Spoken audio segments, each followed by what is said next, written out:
Amigos, amigas, bienvenidos a otro programa de Emprende TV, el programa que le trae personajes interesantes, empresarios de Houston que han hecho su marca aquí ayudando a la comunidad. Hoy, el día de hoy, tenemos un invitado especial, el abogado Ismael Jusino. El abogado Ismael Jusino es una persona súper interesante porque tiene una práctica muy única y ahorita va a oír por qué usted necesita conocer al abogado. Abogado, ¿de dónde es usted originario? Hola y gracias por tenerme en tu programa, Víctor.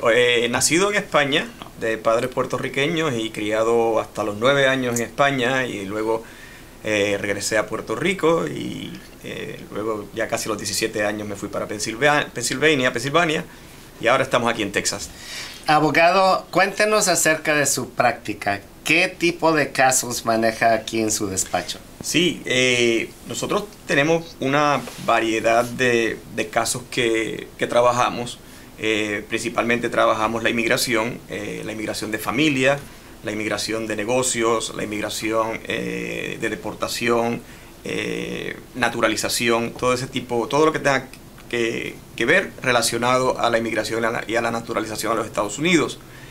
También estamos trabajando casos civiles, casos de familia, casos de propiedad y casos de negocios. O sea, trabajamos con la familia en todos los aspectos, en todas las cosas legales que pueda afectar a una familia. La parte de la propiedad, la casa, los terrenos, los problemas con esas cosas. Trabajamos también los negocios. Si quieres montar tu negocio, hacer tu negocio, te ayudamos a trabajarlo del principio hasta que esté corriendo. Todas esas cosas. Abogado, después de COVID ha habido una gran escasez de empleados en Estados Unidos. Me imagino que hay empresas que están importando empleados por esta gran escasez. ¿Qué nos puede decir sobre el tema? Hay empresas, muy bien dicho, todos hemos sufrido los embates del COVID. Todos los negocios, incluyendo nosotros los abogados, que pues no se nos hace un poco difícil conseguir gente que trabaje para nosotros. Y obviamente en empresas mayores pues está pasando, y esas empresas, al no conseguir la mano de obra aquí en los Estados Unidos, pues la buscan afuera. Gente que tenga algún tipo de conocimiento especial técnico, hasta gente que realmente es mano de obra simple. Todo ese tipo de personas pues está siendo buscado por las empresas acá en los Estados Unidos. ¿Cuál es el proceso para personas que hacen un ajuste de su estatus legal por cuestión de empleo? Cuéntenos brevemente, ¿cuál es el proceso de poder obtener estatus legal? Bueno, todo depende. Primero es dónde estás. Si estás en tu país natal, tu país de origen, que no es los Estados Unidos, pues hay una manera de hacerlo. Si estás acá, pues hay otras cosas. Pero en general hay que tener primero alguien que esté dispuesto a patrocinarte o a pedirte. Si alguien acá, una empresa, un patrono, te pide, dice yo necesito este empleado, pues va a presentar una solicitud que se llama la petición 140 u otras peticiones, diciendo yo necesito este empleado en mi empresa. Hay que probar muchas veces que realmente esa posición no puede ser ocupada por un ciudadano americano, una persona que está acá. Pero si se prueba en algunas ocasiones, en algunos tipos de visas, pues esa petición se va a aprobar. Una vez le aprueben la petición, entonces entra a trabajar con la empresa y eventualmente puede ajustar y convertirse en residente en muchas de estas visas. Otras visas no. Hay otras visas que no son, se llaman de no inmigrantes, o sea que nunca podrás ajustar. Y hay visas de inmigrantes que son las que puedes ajustar. En general, ¿cómo puede ajustar una persona que no tiene estatus legal aquí en Houston? ¿Cuál es el proceso? ¿Qué necesita para poder ajustar? Para ajustar, si es por familia, necesitas una persona que cualifique, lo que se llama un familiar que te cualifica. Por ejemplo, en el caso típico familiar, son los padres americanos o residentes los que te pueden pedir.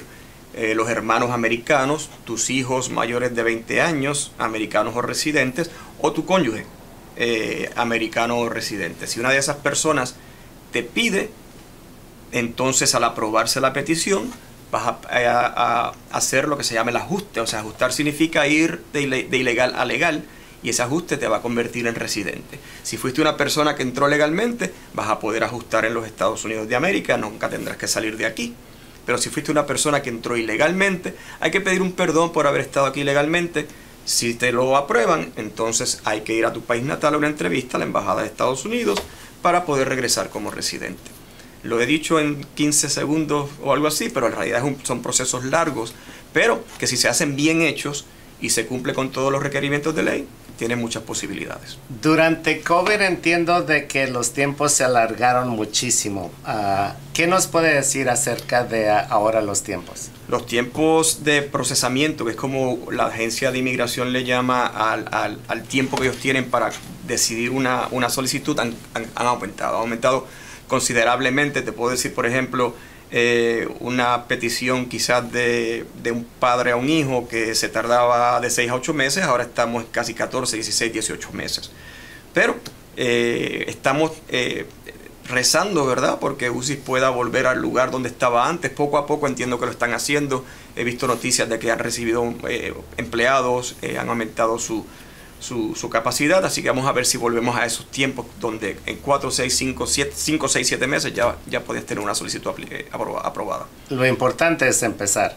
Lo importante es empezar y el deseo. Okay. El deseo de la agencia de ayuda. Perdón. Déjeme decirle de que el abogado es un excelente litigador para casos de deportación. Abogado, ¿qué tipo de casos maneja usted en cuestión de deportación, donde tiene que litigar casos? Recuerde que la deportación, para que nos entiendan, es aquella persona que entra ilegalmente a los Estados Unidos y es detenida por las autoridades de inmigración, y esas autoridades de inmigración lo ponen en la corte de deportación o corte de remoción, que es la palabra correcta, para ver, porque el gobierno quiere removerlo, porque entró ilegalmente. Obviamente la persona entonces se tiene que defender.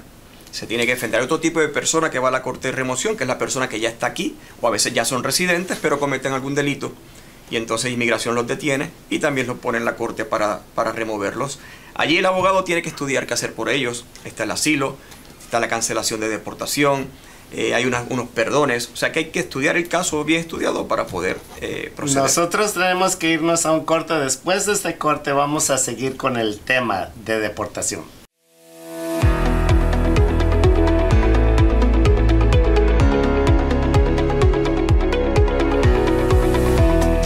Amigos, estamos de regreso aquí con el abogado Ismael Yusino, que nos está contando acerca de casos de cancelación de remoción. Abogado, ¿cómo puede calificar una persona que está en procedimiento de deportación para no ser deportado? Bueno, buena pregunta, y vuelvo, depende de la persona y su caso. Cada caso es un caso diferente. Si es una persona que vino porque fue perseguida en su país y tiene miedo en regresar a su país, pues va a utilizar el asilo. Si es una persona que ya vivía en Estados Unidos y, por ejemplo, vivía más de 10 años en Estados Unidos y tiene familiares americanos o residentes, puede usar unos métodos que se llaman cancelación de remoción. Hay también cancelación de remoción por abuso doméstico. Hay unas leyes viejas como NACARA, que es un tipo de asilo. Hay unos perdones. Por ejemplo, alguien es residente pero comete un delito, pues esa persona posiblemente puede defenderse en la corte con un perdón. Básicamente, perdóname por haber hecho eso. O sea que es diferente, ¿verdad? Depende de la persona. Hay que estudiar el caso y ver qué le aplica. Otro caso que usted se especializa es en casos de menores. Cuéntenos acerca de ese tipo de caso. Sí, eso a mí me llena mucho ese tipo de caso. No mucha gente conoce lo que se llama la visa juvenil. La visa juvenil es una visa que está disponible para personas o para niños menores de 21 años que han sido abusados o han sido abandonados o ha habido negligencia en su cuidado por su papá, su mamá o por ambos, en su país natal, obviamente. Pues esos niños vienen acá a Estados Unidos, llegan y tienen alguien que los puede pedir como guardián o como custodio. Puede ser el otro papá o la mamá, o un familiar o hasta amigos, yo he tenido guardianes y todo, que los piden en una orden de custodia, dicen, no, yo quiero ser la persona que tiene custodia sobre ellos porque su papá, su mamá o ambos lo abandonaron, fueron negligentes o abusaron de ellos. Si ellos logran esa orden de custodia de un tribunal de familia, entonces podemos pedir esa visa juvenil. Una visa juvenil que es perfecta porque esa visa juvenil le va a dar un camino directo a ese niño a la ciudadanía sin nunca tener que salir de Estados Unidos, sin depender de un familiar que lo pida, sin depender de un patrono que lo pida. Lo hace solito, básicamente. Se tarda unos años, dependiendo del país que seas, pero tarde o temprano vas a llegar a ser ciudadano. Te dan la visa juvenil, pides la residencia, después del tiempo en ley que tienes que estar como residente, pides tu ciudadanía y se acabó. Y eres ciudadano de los Estados Unidos. Una de las mejores visas, la mejor para mí, a mi entender, para niños menores. Otro caso muy interesante es el caso donde la persona ha pasado por un delito, la víctima, el inmigrante que no tiene estatus. Cuéntenos acerca de esa visa. Sí, ahí esa visa básicamente puede ser o la visa U o la VAWA, dependiendo del delito, y VAWA es más para violencia doméstica, visa U es para cierto tipo de crímenes. Son unas visas que si cualifican, si el delito del cual eres víctima cualifica, se le solicita inmigración y después que te dan la visa, 3-4 años, entonces vas a poder quizás ajustar a residencia. Ok. Y durante el corte nos contaba acerca de cómo está manejando muchos casos de Cuba y Venezuela. Cuéntenos acerca de este tipo de casos. Sí, yo te diría que durante la época de la pandemia el volumen o el número de venezolanos y cubanos que estamos recibiendo en la oficina es grande, es mucho. El venezolano y el cubano lleva muchos años inmigrando acá a los Estados Unidos por razones obvias. El venezolano antes lo hacía en números menores, ahora lo hace en números mayores. Estamos recibiendo un número considerable de nacionales cubanos y venezolanos en los últimos 2 años. La inmigración cubana viene desde antes de los 50 a Estados Unidos en números mayores por razones obvias. La venezolana, aunque ellos sí inmigraban en números menores, ahora son números mayores y en la oficina hemos recibido muchos. El cubano y el venezolano por lo general son elegibles para solicitar asilo por la persecución que tienen en sus países. El cubano además tiene la herramienta del ajuste cubano, que es para aquellos que entran legalmente o entran por un puerto y luego de un año pueden ajustar o pedir la residencia en Estados Unidos. Así que sí, últimamente mucho cubano y mucho venezolano en la oficina. Durante la era del presidente Trump, muchas personas que querían aplicar para asilo tuvieron que esperarse en México. ¿Cómo cambió eso durante la administración de Biden? ¿Y cómo le está afectando eso al inmigrante que busca asilo en Estados Unidos, de otros países? Sí. Hace unas semanas atrás hubo una orden de un juez, o en estos días, terminando ese programa, realmente lo que se llama el MPP. Después de Trump, cuando vino Biden lo retiró, sin embargo se fueron a las cortes, en las cortes lo paralizaron la orden de retirada del presidente Biden, pero ahora ya el programa se supone que no existe. Tengo que decirte que posiblemente los venezolanos, con un nuevo programa que hay, que es el parol venezolano, pues aquellos que traten de entrar ilegalmente, las probabilidades son muy grandes de que los devuelvan y tengan que irse a México a ver si pueden hacer algo desde México. O sea, pero fuera de eso, realmente se supone que todo el mundo que quiera entrar, entre y entonces inmigración lo procese de la manera que lo vaya a procesar. ¿En qué quedó el programa de DACA? DACA sufre de lo mismo. Las cortes lo tienen paralizado para decidir las solicitudes. Sí, inmigración sigue recibiendo solicitudes, pero no las está decidiendo por paralización de la corte. Y se está renovando DACA para aquellas personas de que ya se le venció los 2 años, entiendo, de Sí, la renovación sí. Legal. La renovación sí. Lo que estaba yo básicamente hablando de las nuevas solicitudes. Okay. Sí, pero sí, se puede renovar. Ok. Amigos, tenemos que irnos a un corto. Después de este corte seguimos con el abogado Ismael Jusino.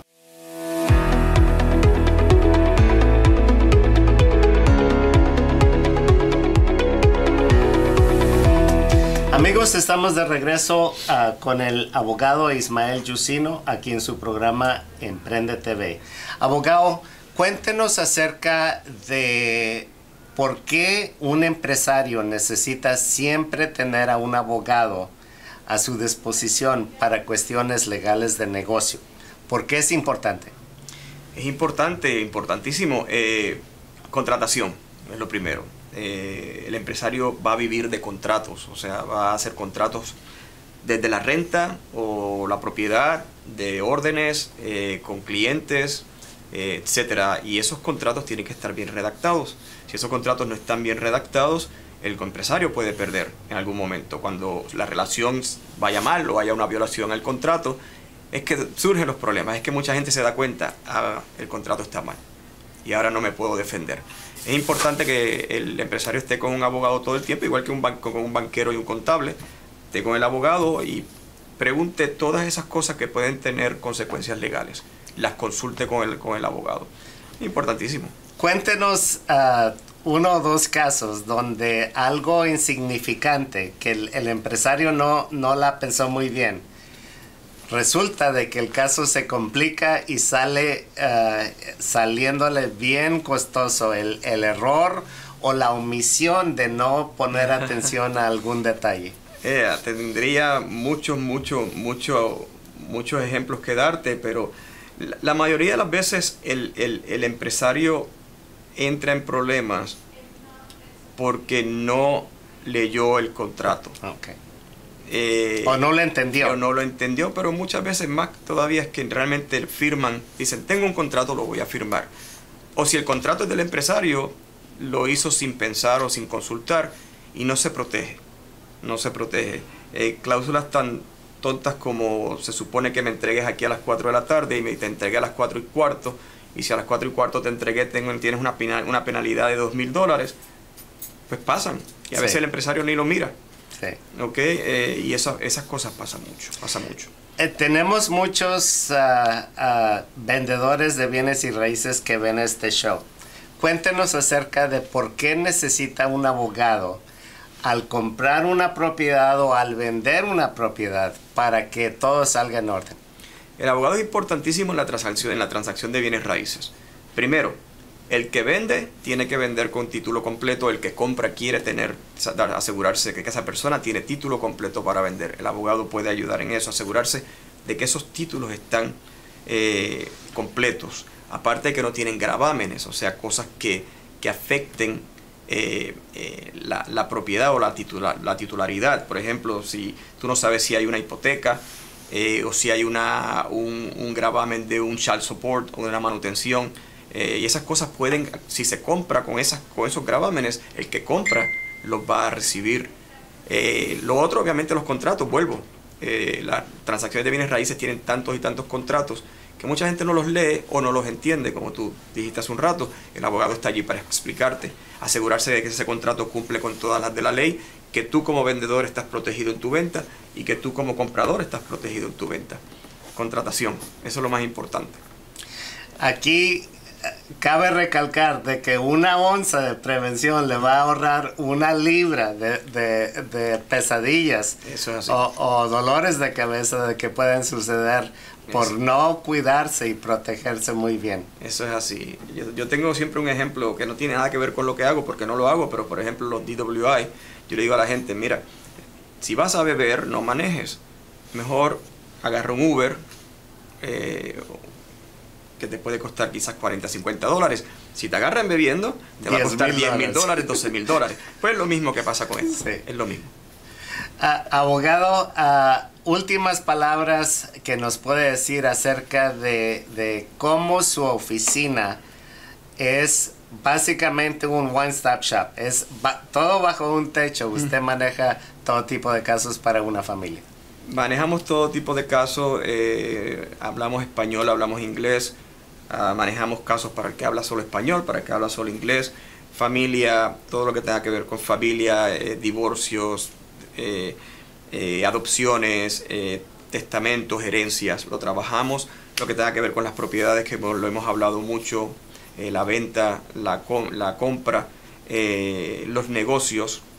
Si quieres montar tu negocio, quieres asesorarte cómo tu negocio puede estar protegido legalmente o cómo aumentar con tu protección, aumentar tu seguridad, tus ventas y minimizar tus gastos, también lo hacemos. Y obviamente pues la inmigración, todo tipo de inmigración, no solamente al que deportan, sino el que ya está aquí o al que quiere traer a alguien con una visa, todas esas cosas. Ok. Una última pregunta, abogado. ¿Qué recomienda usted para aquella persona que la ha estado pensando de ajustar su estatus y ve este programa? ¿Y qué le puede decir acerca de por qué no demore más? ¿Por qué empiece el proceso de ajustar su estatus legal? Lo más importante es que las leyes de inmigración cambian diariamente. Muy cierto. Y hoy puedes ajustar y quizás mañana la ley cambie y no lo puedas hacer. La desidia mata. Si puedes hacerlo, si cualificas en este momento, hazlo. Si eres de los que depende, por ejemplo, de personas mayores que tú, recuerde que las personas se van. Si la persona se fue, tampoco vas a poder ajustar. O sea que es importante la rapidez. Por el cambio de ley, por el cambio de costos, las cosas suben, inmigración también sube sus tarifas, y por las circunstancias de la vida, que las cosas cambian. O sea que no lo dejes para mañana, hazlo hoy. Así es, porque ¿qué puede suceder para una familia que no está bien protegida? Cuéntanos casos que usted ve en su oficina. Casos, vamos a volver a la visa juvenil que te estaba hablando hace un rato. Esa visa juvenil tienes que pedirla antes de que el niño cumpla 21 años. Tienes que conseguir la orden de custodia antes de que el niño cumpla 18 años. Tú no sabes cuánta gente ha venido a mi oficina a los 18 años y un día. Wow. Y le tengo que decir, desgraciadamente, no te puedo ayudar. ¿Hace cuánto sabías de esto? Me lo habían dicho hacía 3, 4 años y pues ahora es que lo fui a hacer. Pues se te pasó el tiempo. Amigos, no demoren. Tome acción. El número del abogado va a aparecer en pantalla para que usted le llame, para que esté bien asesorado sobre cuestiones legales. Hasta la próxima. Ha sido un placer estar con usted. Nos vemos en Emprende TV.